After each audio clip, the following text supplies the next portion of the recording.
Kraken is the first cryptocurrency firm in the U.S. to become a bank. On Wednesday, the Wyoming Banking Board voted to approve the San Francisco-based crypto exchange's application for a Special Purpose Depository Institution, SPDI, charter. Kraken is now the first SPDI bank in Wyoming.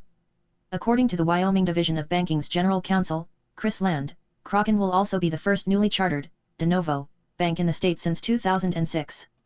By becoming a bank we get direct access to federal payments infrastructure, and we can more seamlessly integrate banking and funding options for customers, said David Kinitsky, a managing director at Kraken and the CEO of the newly formed Kraken Financial.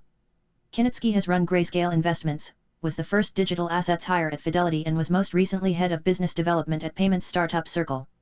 Subscribe to First Mover, our daily newsletter about markets. Subscribe.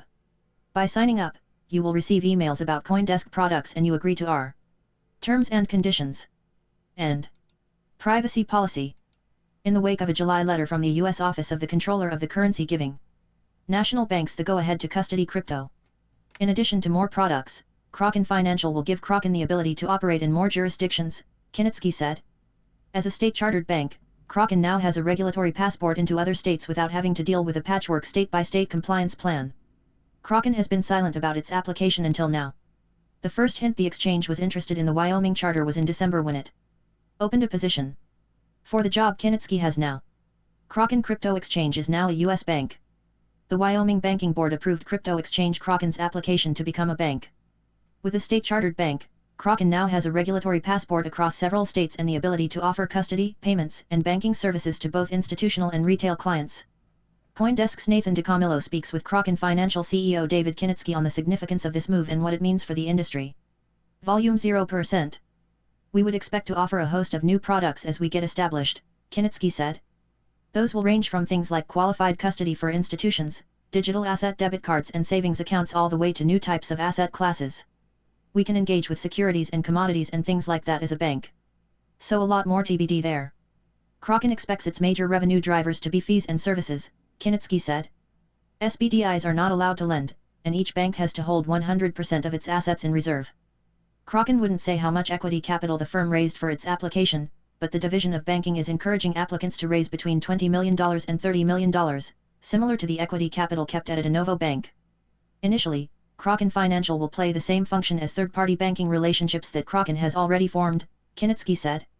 Eventually, the subsidiary will become the U.S. customer service provider, with Kraken-affiliated services offered on the back end.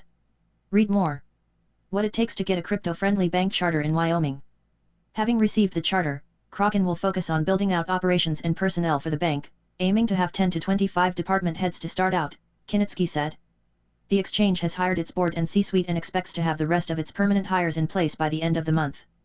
The statutes undergirding the SPDI charter reconcile digital assets with the U.S. Uniform Commercial Code by making the safekeeping of digital assets a bailment, which is the same legal relationship that valet drivers have to the cars they park, said Wyoming blockchain pioneer Caitlin Long. SPDI banks can hold digital assets but will never have legal ownership over those assets. This means that even if a SPDI bank goes bankrupt, those assets have to be returned to customers, whereas a trust company can have its assets claimed by a judge during bankruptcy. Long has her own SPDI bank application underway, called Avanti Financial, which she expects to open in October. With new bank-issued digital assets. She expects SPDIs to diversify the crypto banking sector, which has been historically underserved. The Division of Banking is currently working with 6 companies that are applicants or potential applicants for the charter, and each company could be chartered by the end of 2021. Long also expects the SPDI charter to pressure crypto companies to offer proof of reserves to customers and the industry at large. SPDI banks have to provide a Merkle tree to their auditors so they can cryptographically verify that their reserves are there, she said. We have zero insight into whether the service providers are solvent or not and they're not even audited in most cases.